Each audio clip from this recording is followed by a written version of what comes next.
안녕하세요. 인터넷의학과 윤은숙 교수입니다. 자, 범죄심리학, 범죄심리학 인지이론에 대해서 설명드리고 있습니다. 지난 시간까지 볼비의 애착이론에 대해서 설명을 드렸었고요. 그 전에 피아제, 콜보그의 도덕 발달이론까지도 말씀을 드렸었습니다.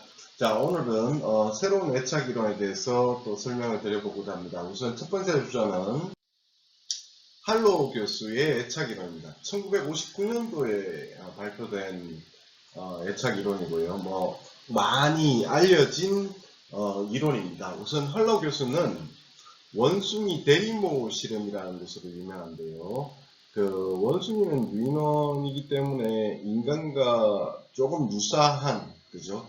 행동의 패턴 그리고 지능 능력을 가진 것으로 보이기 때문에 이것이 사람과도 굉장히 비슷한 형태의 행동을 보이지 않을까라고 생각하고 데리모 실험을 하게 됩니다. 우선 할로우 교수는 볼비의 내적 작용 모델 이론을 경험적으로 검증했다고 합니다. 그래서 볼비의 내적 작용 모델은 그 전 시간 설명을 참조해 주시기 바라고요. 미국 아이오와주에서 출생하셨고 스탠퍼드 대학, 굉장히 유명한 대학이죠. 미국의 아이비리그 대학입니다. 그죠? 심리학 박사학위를 받으셨습니다. 1958년도에 The Nature of Love라는 논문에서 흥급 대리모 연구의 결과를 발표합니다. 그리고 할로우 교수는 우선 기존 정신분석학에서는 아이들이 초기 구강기 때 엄마의 그 모유 수유를 이렇게 본능적으로 욕구를 가지고 있다고 봅니다. 그죠? 그래서 그것이 성취가 되면 이들가 무의식적으로 그 엄마의 그 모유 수유를 하고자 하는 것, 기억나시죠? 빨기 욕구, 물기 욕구를 성취하고 나면 문제없이 잘 넘기면 본능이 충족된다라고 주장을 했다고 했죠.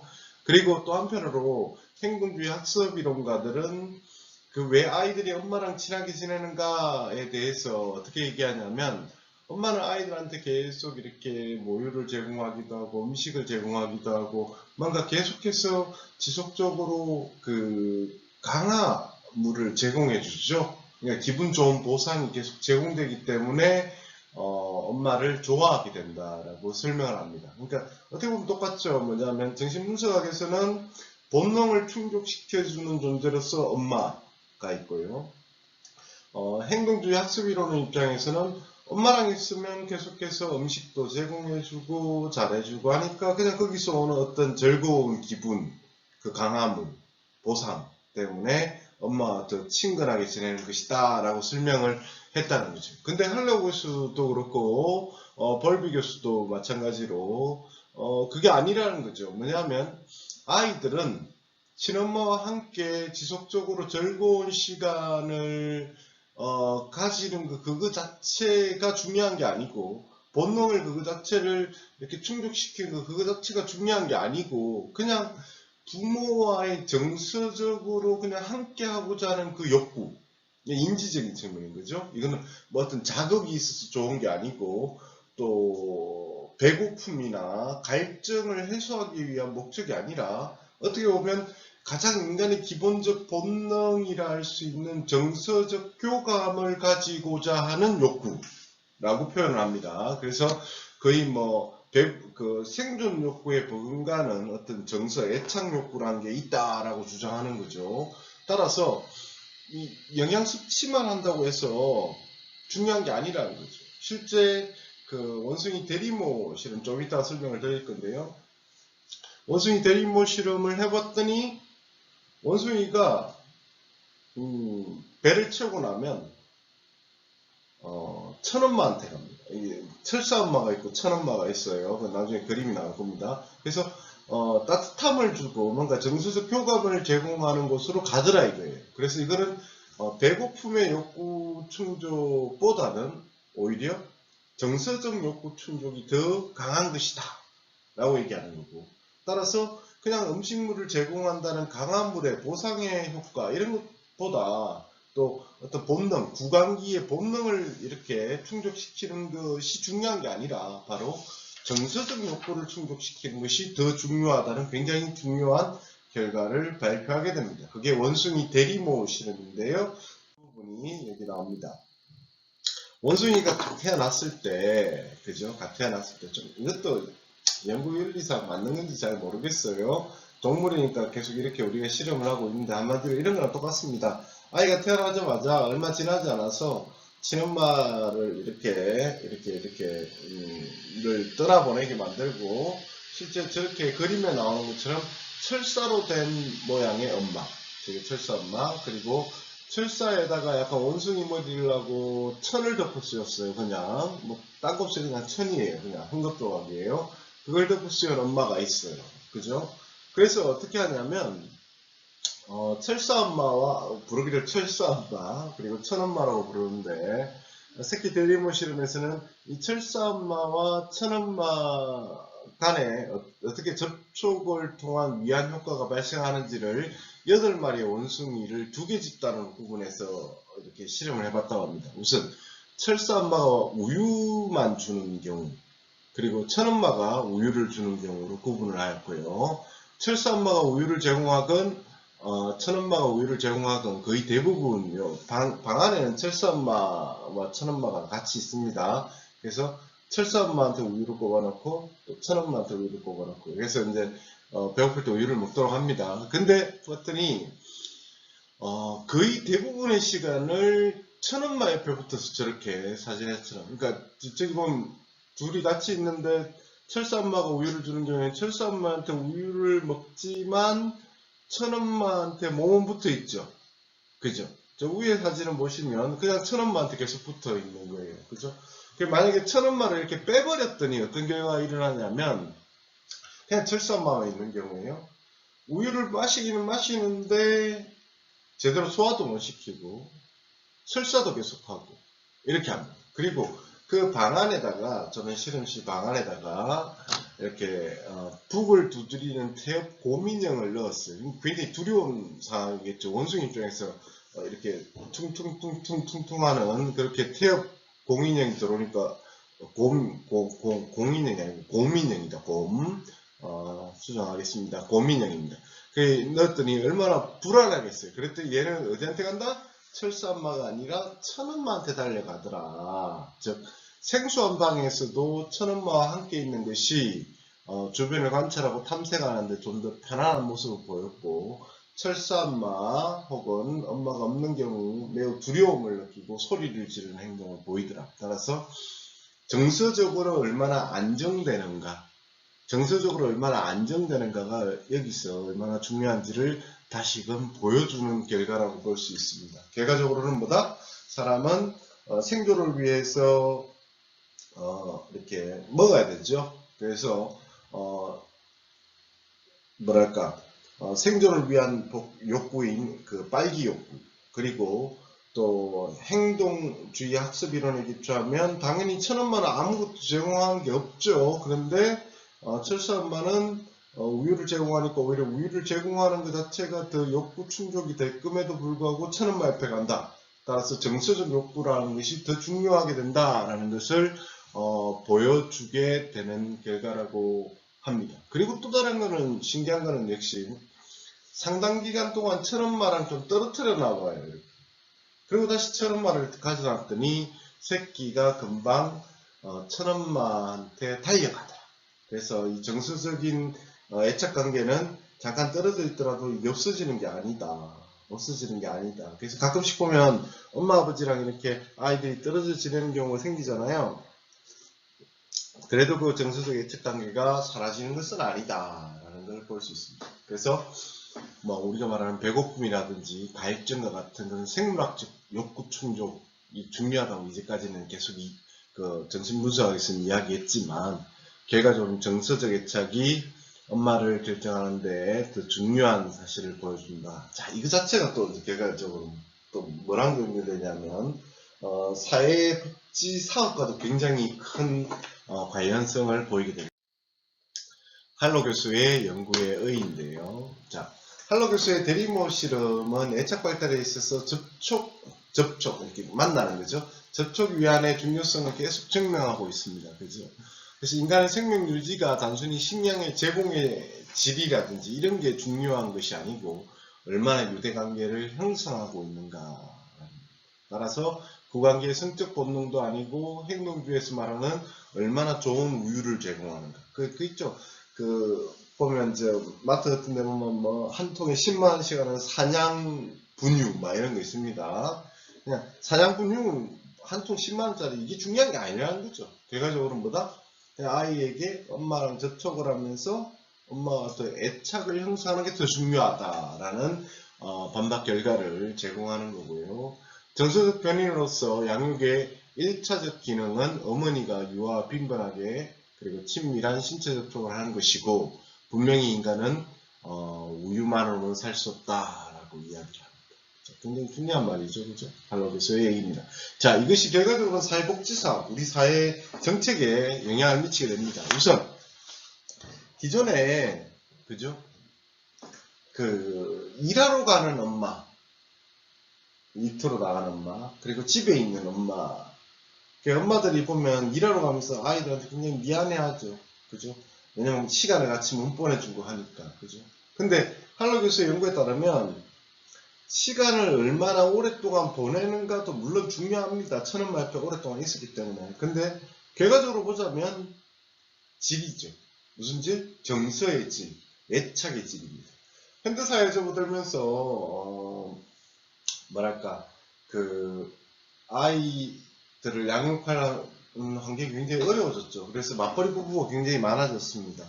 그래서 뭐 환경이 안 되면 뭐 최소 1년에서 2년 정도는 아이랑 같이 지내는 게 좋죠. 물론 좋습니다. 근데 엄마들이 그러지 못하고 단 3개월 만에 출근하기도 하고 아마 여러분 세대들이 그런 엄마들이 많았을 거예요. 요즘에는 오히려 육아휴직이 많아가지고 오히려 아이들하고 1년에서 3년까지도 이렇게 지내는 경우가 많은데 여러분 어린 시절에는 엄마 그런 사회제도가 없었죠 제대로. 그래서 그냥 출산휴가 60일 90일 이런 것만 있었지 실질적으로 30일이었나? 30일이었던 것 같다. 그 뒤에 바로 아이를 떼어놓고 바로 출근해야 되고 이런 상황이었어요. 아니면 회사를 그만두든지 이랬죠. 근데 결과적으로 일터로 나가는 엄마와 집에 있는 엄마 중에 누가 중요하냐? 이거는 중요한 이슈가 아니라는 거죠.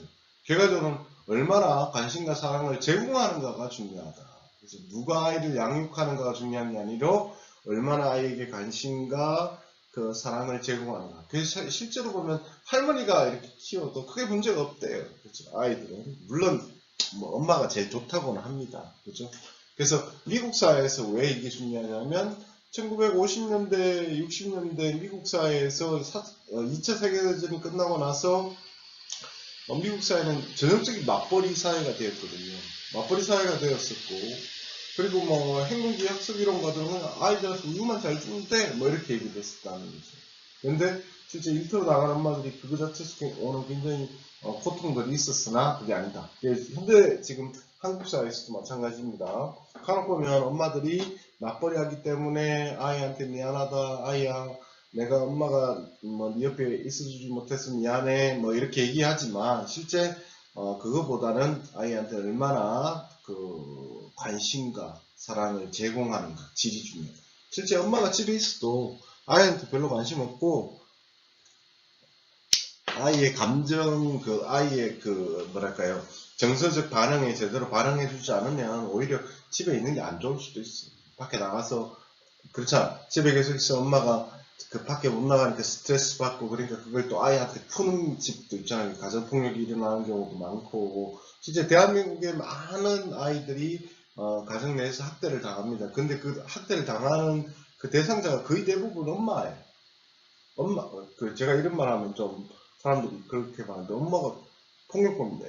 그런 경우가 많아요. 뭐냐면 말로 행동으로 이렇게 폭력적인 그런 아이한테 정서적으로 안 좋은 학대를 하는 경우가 많다는 거죠. 왜냐면 엄마가 집에 계속 있으면 스트레스 받고 이런 것들. 오히려 그런 경우에는 차라리 일터로 나가서 아이한테 차라리 미안한 감정을 가지고 오히려 일터에서 돌아왔을 때 아이한테 더 충실한 게 오히려 아이한테 더 도움이 될 수도 있다라는 그런 연구 결과들도 실제 존재를 합니다. 자, 그렇고요. 두 번째는 입양된 아이와 친부모가 키운 아이의 차이. 당연히 친부모가 정서적으로 애착 형성을 하고 이렇게 잘 키워주면 좋죠. 입양된 것보다는 당연히 좋겠죠. 그런데 입양되었을지라도 보면 잘 자란 아이들이 많잖아요. 그거는 뭐냐면 양부모, 입양한 부모가, 그죠?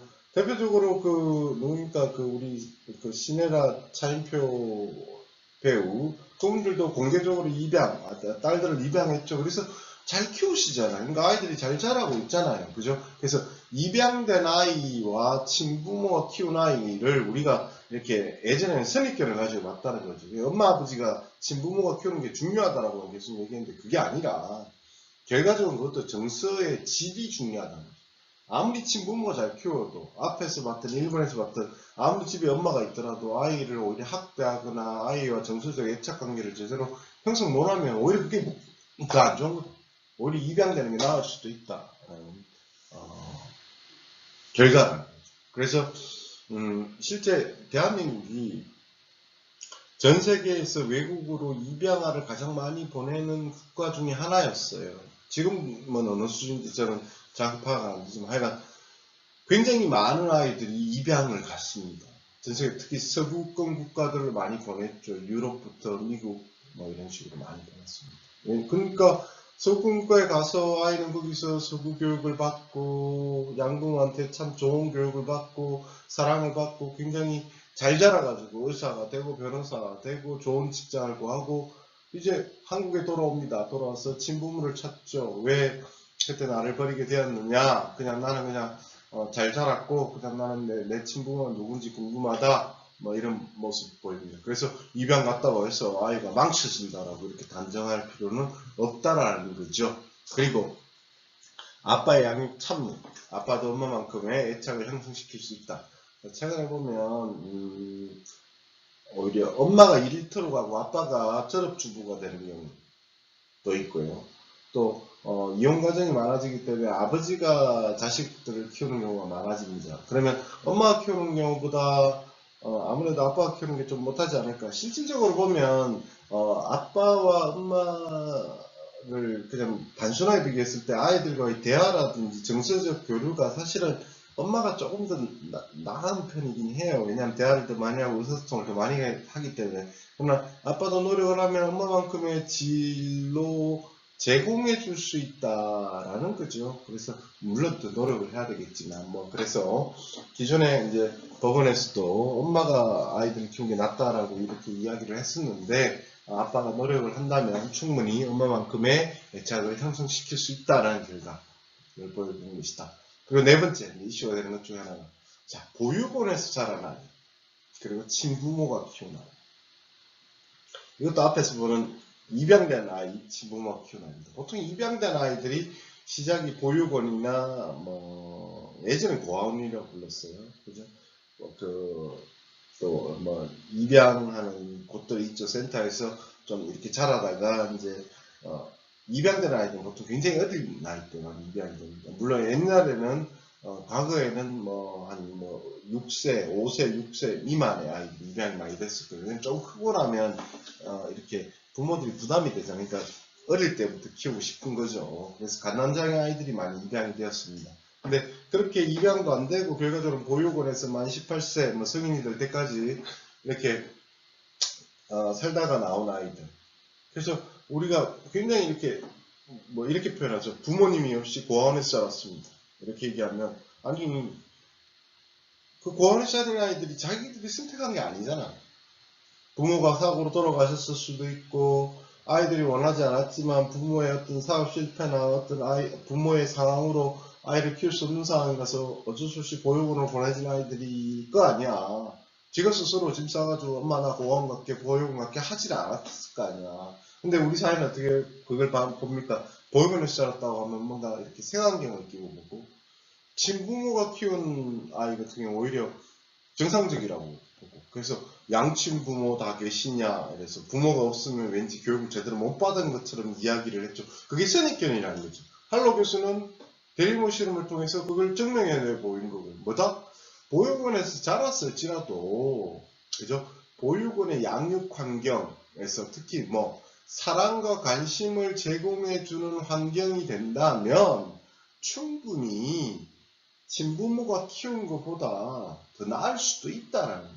그래서 보육원에 대한 사회복지적 지원을 더 많이 하고 인력을 더 많이 보강시키고 자원봉사를 더 많이 시키면 충분히 보육원에서 자란 아이들도 친부모가 키운 아이들처럼 사랑받고 자란 아이의 모습으로 그죠? 성장할 수 있다. 정서적 애착을 가질 수 있다라는 어떤 결과를 보여주는 것이다라고 할 수 있습니다. 그래서 우리 사회가 가지고 있는 기본적인 그 선입견, 틀이 잘못된 것일 수도 있다라는 걸 보여줍니다.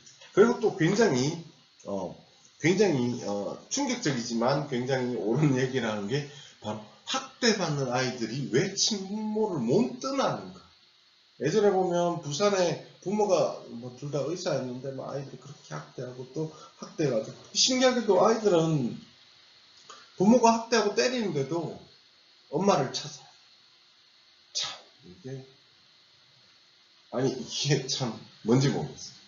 할로 교수도 그걸 한번 해봅니다. 뭐냐면 새끼 원숭이 대리모에 막 새못을 받거나 막 바람을 푹 불도록 이렇게 바람을 푹 불도록 괴롭히는 거죠. 괴롭히도록 해도 천엄마 옆으로 달려가더라고요. 그러니까 괴롭지만 그래도 천엄마의 그 정서적인 그 애착이 중요하다는 거죠.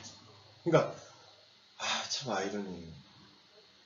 부모가 자녀를 키우다가 정서적으로 애착이 그래도 잘 형성되고 따뜻함을 제공해줬어. 그러나 가끔씩 한 번씩 부모가 자녀를 때려. 여러분들 어릴 때 아마 부모님들이 이렇게 회초리를 드는 경우가 있었을 거예요.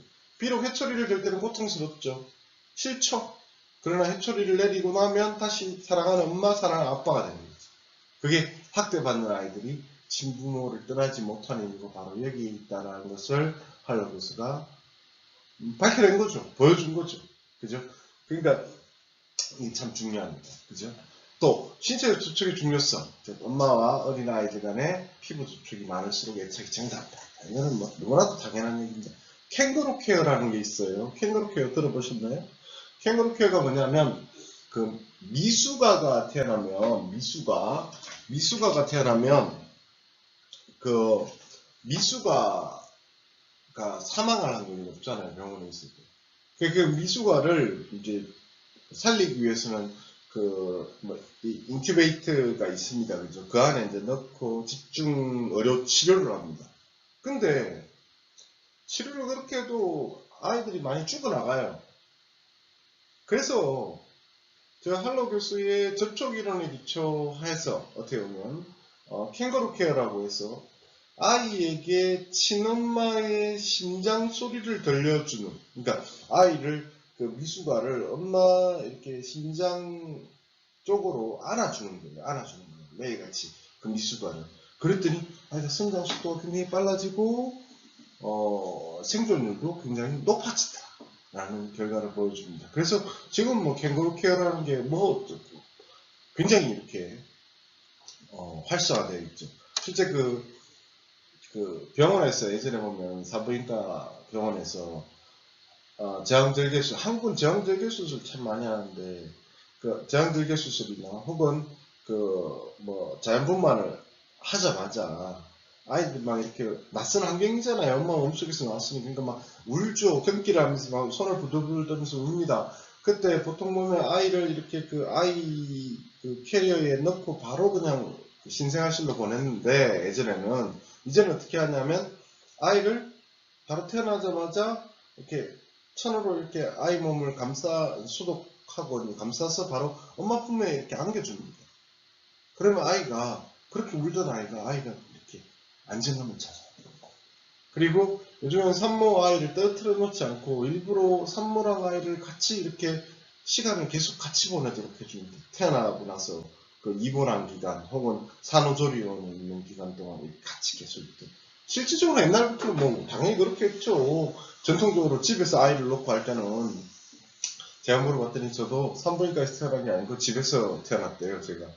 그러니까 집에서 태어났으니까 집에서 태어나자마자 엄마 품에서 있었을 거 아니에요. 그러니까 엄마와의 애착 그런 것들이 신체 접촉을 통해서 그 어릴 때 아이들과 많이 이렇게 안아주고 사랑한다 이야기해주고 많이 접촉해주고 이렇게 뽀뽀해주고 뭐 이렇게 많이 해야 돼요. 오늘 집에 계시죠, 여러분들? 집에서 엄마 아버지 한 번씩 안아드리고 뭐 이렇게 또 멀리 있는 또 친척들이나 또 친구들 가족들한테 또 전화도 드리고 지금 오늘 찍고 있는 이 동영상 찍고 있는 오늘이 어버이날인데 이렇게 같이 이렇게 사랑을 전하시기 바랍니다. 자, 할로 교수의 대리모 그 원숭이 대리모 새끼 원숭이 대리모 실험은 정말 우리 현대사회에서 그 애착이 얼마나 중요한 것이고 그 애착이라는 것이 우리 현대사회의 삶에 얼마나 큰 영향을 미치는지를 잘 보여주는 대표적인 실험이었습니다. 그죠? 일터로 나간 엄마가 집에 있는 엄마보다 더 열등감을 가질 필요도 없고 집에 있는 엄마라고 해서 더 뭐 우월감을 가질 필요도 없다. 결과적으로는 뭐다? 관심과 애착이 더 중요한 것이다. 사랑이 더 중요한 것이다.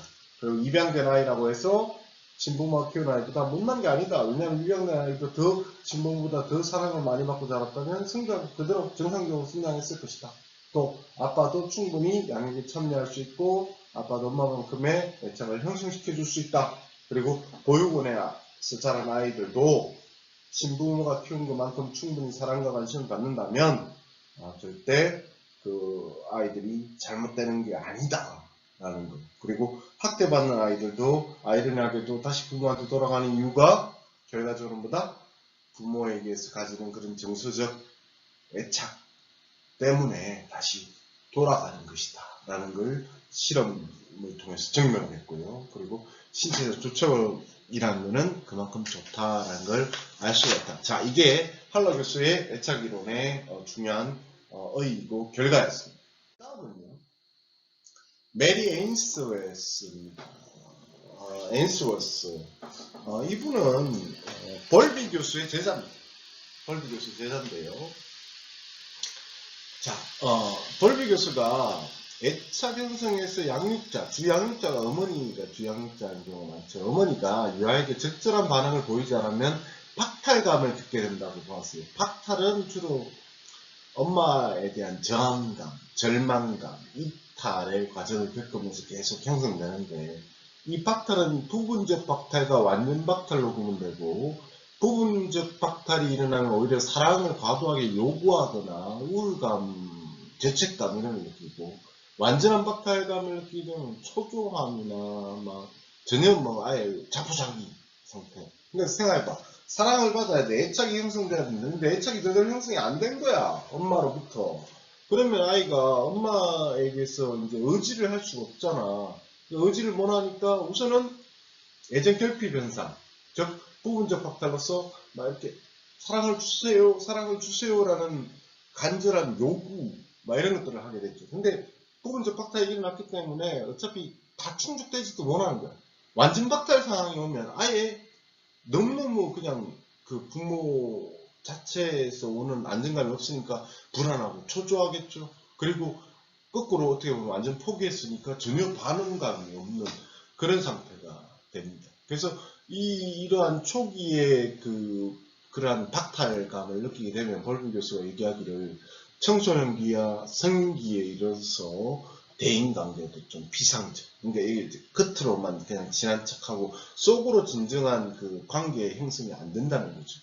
그냥 내 기분대로 행동하는 감각추구 경향 그리고 집중력이 결함 오고 그런 문제점을 보인다. 이런 결과적으로는 결과적으로 나중에 이제 사회 부정적인 사회화가 부정적으로 되는 거고 결과적으로 이게 꼭 범죄를 저지른다고 볼 수는 없지만 당연히 대인관계도 잘 안 이루어지고 감각추구 행동을 보이고 집중력 결핍이 오게 되면 당연히 행동에서도 문제 행동으로 나아갈 가능성이 있지 않을까라는 두려움을 벌비 교수가 얘기를 했다는 거죠. 한마디로 박탈감, 즉 애착 형성이 잘 돼야 되는 거죠. 내적으로 내가 버림받았다는 생각을 가지면 안 된다는 거죠. 그래서 사랑받고 있다는 그런 증거를 아이들은 받아야 된다는 거죠. 그죠?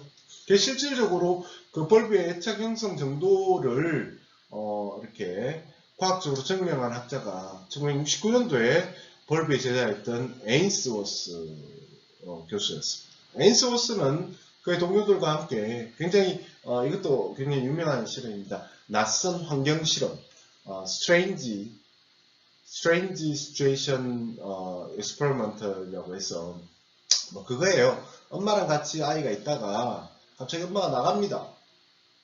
그리고 낯선 사람이 들어와요. 그냥 낯선 상황이 되는 거죠. 그 낯선 상황에서 아이가 이제 스트레스를 받겠죠. 그때 아이들의 행동은 어떻게 될 것인가? 그죠? 그리고 아이가 엄마랑 있을 때 행동은 또 어떤 것인가? 뭐 이런 걸 가지고 실험을 했습니다. 그죠? 그래서 실제 엄마가 한 3분 정도 자리를 비우고 다시 돌아옵니다. 돌아왔을 때 아이의 반응은 어떻게 되는가? 엄마한테 달려가는가? 어떻게 하는가? 이렇게 해봅니다. 자, 낯선 상황 실험, 낯선 환경 실험은 그 유튜브에 보면, 나와 있어요. 예전에 뭐였지? 부모의 애착과 관련된 그 다큐멘터리 식으로 만든 짧은 영상들이 있습니다. 그걸 통해서 보시길 바라요. 여기서 제가 설명드리기에 너무 시간적인 여유가 없으니까. 자, 다시 말씀드리면 낯선 환경 시험은 아이와 엄마가 같이 있는데 낯선 사람이 들어오고 엄마는 나갑니다. 엄마가 나간 3분 동안 아이가 낯선 사람이 있을 때 어떻게 반응하고 있는지, 그리고 다시 엄마가 들어왔을 때 또 아이는 어떻게 행동하는지를 가지고 아이가 부모와 어느 정도 수준의 어떤 종류의 애착을 형성하고 있는지를 실험한 연구라고 할 수 있습니다. 참 똑똑하지 않나요? 볼비 교수가 애착 형성이 중요하고 정서적인 애착이 중요하고, 그죠? 할로 교수도 당연히 그 신체적 접촉이나 그 원숭이 대리모 실험을 통해서 그 접촉도 중요하다라고 얘기를 했는데, 그래가지고 그럼 애착의 정도를 한번 파악해보자 라고 했을 때 그 실험을 상상해내는 그 능력, 정말 대단하지 않습니까? 그걸 저는 실험 연구가가 아니에요. 저는 이제 설문조사를 하는 전형적인 우리가 이제 양적 연구라고 하거든요. 양적 연구를 한 사람입니다. 실험 연구도 양적 연구의 한 종류이긴 하지만 그 숫자가 작기 때문에 주로 질적 연구적인 측면이 있고, 물론 통계적 수치를 계산합니다. 근데 저는 주로 양적 연구를 많이 합니다. 그래서 설문조사를 많이 하는데, 그 실험 연구, 저는 그 심리학에서 특히 사용된 중요한 실험 연구들, 여러분한테 소개하고 있는 실험 연구들 보면 참 아이디어가 정말 뛰어납니다. 어떻게 저걸 실험을 했지? 할로비스도, 그죠? 어떻게 그 원숭이한테 천인형을 붙인, 인형을 갖다 놓고, 철사 인형을 놓고, 그 천인형이 이렇게 못도 박아놓고, 바람도 불게 했음에도 불구하고, 다시 천인형한테 가는 그 원숭이를 보면서, 아동이 왜 학대받는 부모로부터 벗어나지 못하는 알아내는 그 과정. 참 대단한 일이었습니다. 저 당시 학자들이 그만큼 고민을 그만큼 많이 했다는 이야기겠죠. 그만큼 고민을 많이 하고 그 연구 결과를 도출하기 위한 많은 노력들과 관심들을 가졌다. 물론 연구 윤리적 측면에서 봤을 때 특히 낯선 환경 실험이나 이렇게 사람을 직접 활용한다는 표현이 좀 있다. 사람이 직접 참여하는 실험에서 사람에게 스트레스를 제공하거나 하는 것은 현대 어떤 연구 윤리로 봐서는 용납이 되지 않는 사안입니다. 사실은, 그죠? 그렇게 하면 안 되는 거예요, 원래, 그죠? 근데 이제 저 당시에는 했다는 거죠. 자, 한번 봅시다. 자, 유형 메리 에이스워스가, 자, 그래서 3부터 나갔다가 이제 아이가 들어왔어요. 엄마가 들어왔어요. 들어왔는데 아이의 반응을 봅니다. 그 반응을 봤더니 에이스워스는 3가지 형태가 있다라고 얘기를 했어요. 그러다가 네 번째인 혼란의 착이라는 게 네 번째 이제 추가가 됩니다. 나중에. 근데 보면 우선 안정의 착 보시죠. 안정의 착은 전형적으로 secure attachment라고 표현을 했는데, 안정의 착은 안정적으로 애착이 형성된 아이들은 실험실에서 엄마랑 같이 있을 때 엄마를 중심으로 이렇게 엄마가 기지가 되는 거예요. 게임 같은 거 하면 본진이 있고 본진 통해서 이렇게 자원을 채취하러 가듯이 아이는 엄마를 안전기지로 삼아서 엄마 옆에 계속 붙어 있는 게 아니고 주변을 탐색하고 관찰하고 이렇게 돌아다녀. 그리고 낯선 사람이 들어와도 엄마가 있는 상황에서는 그냥 잘 있어. 엄마가 나가면 조금 불안해하겠죠. 당연히 아이니까. 좀 불안해하고 조금 이렇게 쭈삣쭈삣 이렇게 있지만 다시 엄마가 돌아오면 금방 또 편안해지고 행복해지더라. 이게 안정애착의 아이들. 그러니까 아이들 생각해봐. 부모와의 안정적인 애착을 가진 아이들은 부모와 같이 있으면 주변을 탐색해. 관찰하고 주변의 낯선 환경에 대해서도 관심을 보이고 잘 지내. 그리고 엄마가 잠깐 이렇게 떨어져 있어도 약간 불안해하긴 하지만 그래도 약간 어리둥절하긴 하지만 그래도 잘 있어.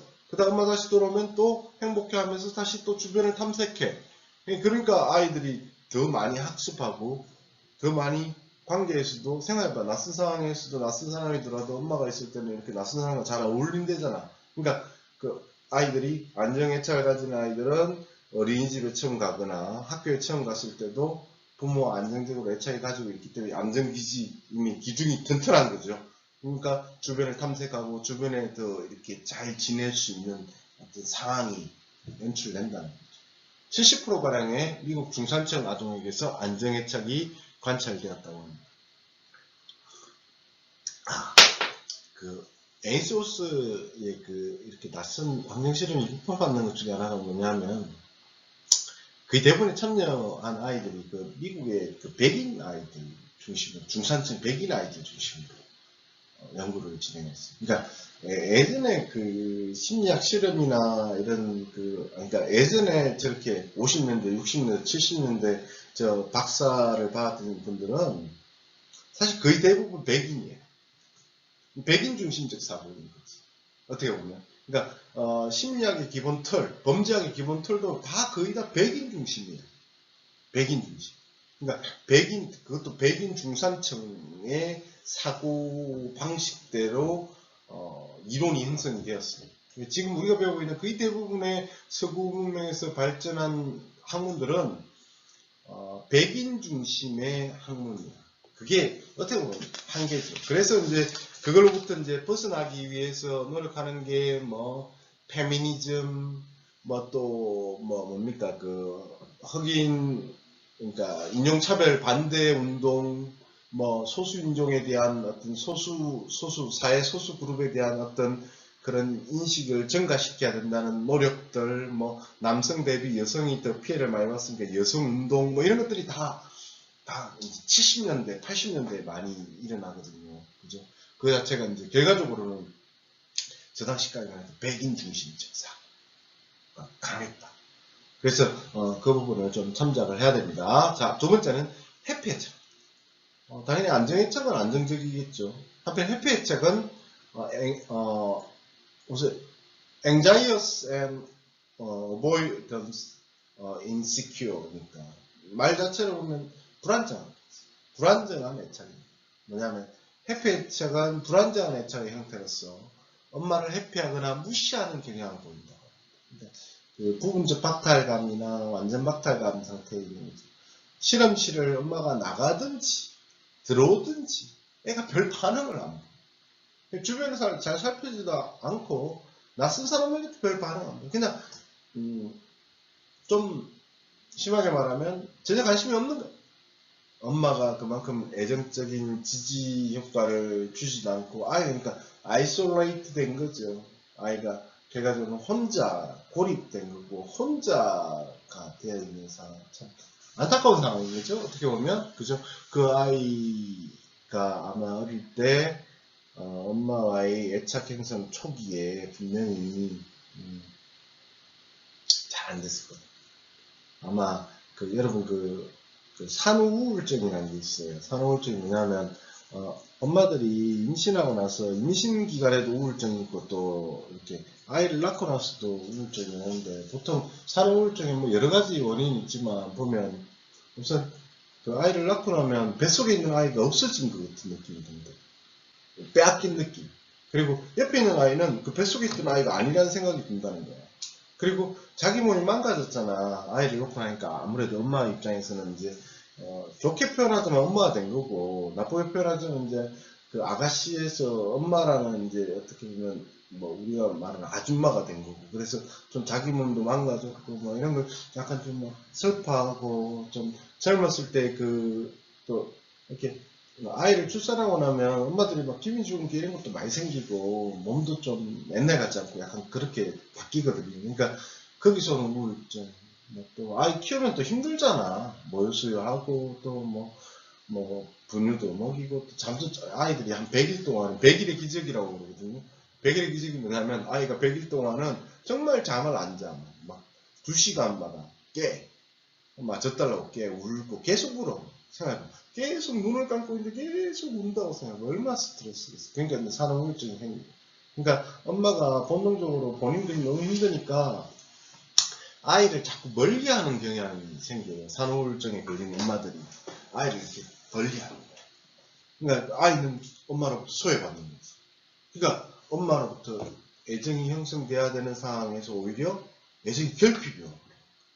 오히려 해피가 되고 고립이 된다. 그러니까 그래서 초기에 엄마가 만약에 그런 우울증 증상을 보이거나 그랬을 때 그걸 주변의 가족들이 잘 파악하고 옆에서 지지해주고 도와주고 치료해주고 이런 것들이 필요하다고 합니다. 자, 그리고 세 번째가 저항애착이라는 건데요. 저항애착은 엄마가 시험식을 나가려고 하면 무척 스트레스 받아 하고 다시 돌아와도 이런 생각해봐. 막 울었어 내가. 근데 엄마가 안아줬어. 아이고 우리 아들, 아이고 우리 딸 이렇게 안아줬어. 그럼 아이들은 금방 이렇게 안정애착이 날 때는 금방 또 안정감을 느끼고 울음을 그치고 다시 또 기분이 좋아지고 이래요. 근데 저항애착이 날 때는 엄마가 와서 이렇게 안아줘도 위로가 안 돼. 위로가 안 돼. 그냥 엄마 부재에 대해서 그냥 분노감을 느끼고, 뭐 무기력하고, 뭐 수동적이고, 낯선 사람이 들어와도 매우 불안해하면서 걔가 좀 싫으면 중단해. 막 울어버려. 이게 뭐냐면 어린이집에 아이들이 처음에 가게 되면 보통 반응이 극단적으로 치면 두 가지. 하나는 절대 엄마는 떨어지지 않겠다고 막 떼쓰면서 울고 불고 막 난리가 나서 결과적으로는 아이를 데리고 와야 되는 집으로 다시. 이런 아이 집이 있어요. 이게 저항애착. 근데 안정애착인 아이들은 처음에 좀만 엄마 찾다가 그냥 들어가요. 그리고 선생님이 이리 가서 재밌게 놀자 하면 친구들 뭐 있고 이러면 또 거기 가시 보면 거기서 잘 놀아. 그게 안정애착과 저항애착의 아이들의 차이. 저항애착인 아이들은 역시 그것도 마찬가지예요. 뭐냐면 해피애착처럼 그 갓난쟁이 어릴 때 엄마의 정서적 그 결속 관계가 제대로 안 이루어진 거야. 근데 아이는 엄마에게 사랑을 받고 싶어. 근데 실제 엄마 옆에 가면 사랑이 별로 안 느껴져. 그러니까 아이는 엄마한테 사랑을 달라고 요구를 하고, 근데 엄마는 제대로 못 주니까 화가 나고 스트레스 받고 불안하고 분노감을 느껴. 그러니까 엄마가 위로를 해줘도 아이가 위로가 안 되는 거죠. 그죠? 그냥 불안한 거예요. 삶이 불안한 거죠. 왜냐면 지지대가 없는 거예요. 자, 이게 메리 에인스워스가 낯선 환경 실험에서 아이들의 반응을 가지고 얘기했던 겁니다. 그리고 마지막에 나오는 이제 혼란애착은 결과적으로는 그 1990년도에 메리 메인에 의해서 네 번째 유형으로 등장되었는데요. 해피애착, 뭐 혼란애착은 뭐 해피애착과 비지향적 형태의 행동을 보여주는 불안정한 애착의 형태로 그냥 엄마를 의도적으로 피하고 무표정하고 뭐 우울한 행동을 하고 멍하고 이제 공허한 표정을 꼼짝하지 않고, 이거는 잘 봐. 그 완전 박탈 상태인 거야. 완전 박탈. 해피 애착에서도 약간 그런 모습이 보였다고 해서 별 반응 안 보인다고. 그죠? 별 반응. 그냥 더 이렇게 완전 더 이렇게 좀 엄마랑 관계가 없는 거지. 더 불행한 상황인 거지. 그죠? 그래서 그게 애착 유형이 네 가지로 구성이 된다라는 겁니다. 기본적으로 세 가지가 앞에서 제공이 되었고, 네 번째 혼란 애착은 1990년에 추가된 것이다. 자, 여기까지가 애착 이론에 대한 설명이었고, 자, 마지막으로 인지 이론에서 심리학적 범죄 원인론 마지막 인지 이론에서 말씀드리고 싶은 내용은 결과적으로 인지와 폭력의 관계입니다. 자, 정신분석학에서는 무의식적인 어떤 본능의 충족, 성적 발달 단계에서 본능의 충족이 잘 안 되고, 그죠? 또 이드와 슈퍼에고의 관계에서 슈퍼에고가 이드를 너무 많이 억압하거나, 반대로 또 슈퍼에고가 이드를 통제하지 못할 정도로 이드가 너무 크거나, 뭐 이랬을 때 문제가 발생합니다. 학습이론은, 행동주의 학습이론은, 그죠? 인간이 자극 반응에 의해서 보상을 받거나 혹은 처벌을 받게 되는데, 만약에 자극이, 잘못된 행동에 대해서 자극이, 긍정적 자극이 제공이 되면 그 행동을 더 하겠죠. 그죠? 예를 들어, 잘못한 대로 처벌을 안 해. 놔둬버려. 그죠? 그럼 이거는 해도 된다는 얘기가 되잖아. 그죠? 그렇게 되면 나쁜 행동을 한다. 또, 학습이론, 반도라의 학습이론, 사회학습이론에서 뭐라고 했죠? 행위 모델링이라는 걸 얘기하면서 나쁜 행동하는 걸 계속 이렇게 눈으로 관찰하고 지켜보면서 저런 행동을 해도 되는 거구나, 저런 행동을 했을 때 보상을 받는 거구나, 우리가 선도적 측면에서 이렇게 관찰하고 지켜본다는 거죠. 그 모델링, 한마디로 모방하는 거죠. 모방하는 거죠. 그래서 범죄 행동을 결과적으로 모방하는 거죠. 이렇게 설명합니다. 한편 인지론 뭐라고 얘기했죠? 초반에 인지 발달과 관련된 피아제와 콜버그 얘기는 인지가 없는 상황. 그 상황에서 인지 능력이 올라가면서 인지 능력이 올라가면 올라갈수록 범죄를 덜 하겠지. 인지 능력이 떨어지면 범죄를 많이 하고 이렇게 얘기해요. 애착 이론의 논리에서는 뭐다? 애착 형성이 잘 돼서 사회를 바라다보는 눈이 좋은 인지로 이렇게 형성되면 좋은 행동을 할 거고, 나쁜 인지가 되면 나쁜 행동을 할 거다. 애착이론 사실 완전 100% 인지론이라 보면 좀 어렵죠. 정서적인 부분이기 때문에 제가 넣은 거죠. 자, 그래서 인지와 폭력의 관계를 결과적으로 보자면 뭐다? 주변에서 발생되는 사건이나 현상에 대해서, 그죠? 사건이나 현상에 대해서 어린 시절부터 그걸 계속 경험하고 있죠. 경험하면서 내 나름 그것을 하나의 정서적 대본, 정서적 사본을 형성하게 됩니다. 대본에서 형성하게 되는데, 그 대본 자체가 결과적으로 적절하게 반응하도록 대본이 형성되었다면 당연히 그렇게 하겠죠. 그렇게 좋게 행동하겠죠.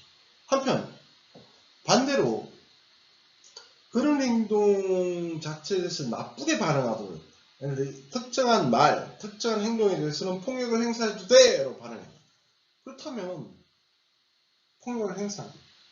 그죠? 그 자체가 뭐다?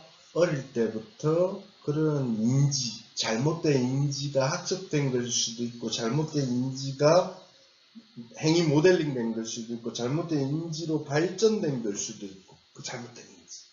적절한 방어 기제가 형성, 방어 기제로 착각한다는 거죠. 폭력을. 근데 여러분 생각해 보십시오. 제가 계속 분명히 얘기했잖아. 이 세상에는 맞을 만한 짓은 없는 거야. 이 세상에는 누군가 A라는 사람이 B라는 사람을 때릴 수는 없어. 때릴 일은 없어. 때리면 안 돼. 사람들은 때리잖아. 그게 맞을만 하다라는 정당성을 가졌다고 인지하잖아. 잘못 인지하잖아. 그렇게 하면 안 되는데도 불구하고. 그죠? 그거 자체가 잘못됐다. 자, 쭉 정리하자면 이렇습니다. 인지라는 것은 결과적으로 밑에 단계에서 위의 단계로 올라오는 거고, 초기 연구자들. 혹은 인지 정보 처리 이론에서는 어린 시절부터 인지라는 것을 이렇게 학습을 하고 이렇게 받아들이고 경험하게 되는데, 잘못된 인지 스크립트, 사본이라는 게, 대본이라는 게 형성이 되고 나면, 그 연극의 대본이랑 비슷한 거야. 연극 대본대로 우리가 읽어 나갔잖아, 그렇지? 그러면 그 행동대로 가는 거야. 입력돼 있어. 프로그래밍화 되어 있는 거지. 컴퓨터 프로그램처럼. 뭐, 그렇잖아. 딜리트 키를 누르면 사라지고, 그죠? 뭐, 또 C, 카피 키를 누르면 복사가 되고, 이런 것처럼 프로그램화 된 거야, 그냥. 그냥 기계적인 거지. 프로그램된 거. 그죠? 근데 이 프로그램화 속에는 뭐가 있다? 그 애착이론 볼비나, 뭐, 할로 교수나, 뭐, ISOS나, 뭐, 이런 분들처럼 말하는 그 애착, 정서적인 애착, 정서적인 인지 역시 굉장히 중요하다는 걸 알 수가 있고요. 결과적으로 인지와 폭력의 관계는 낮은 인지나 혹은 잘못된 인지의 형성이 결과적으로 아이들을 혹은 사람들을 폭력행동, 범죄행동으로 이렇게 이끄는 것이다 라고 설명한다는 거죠.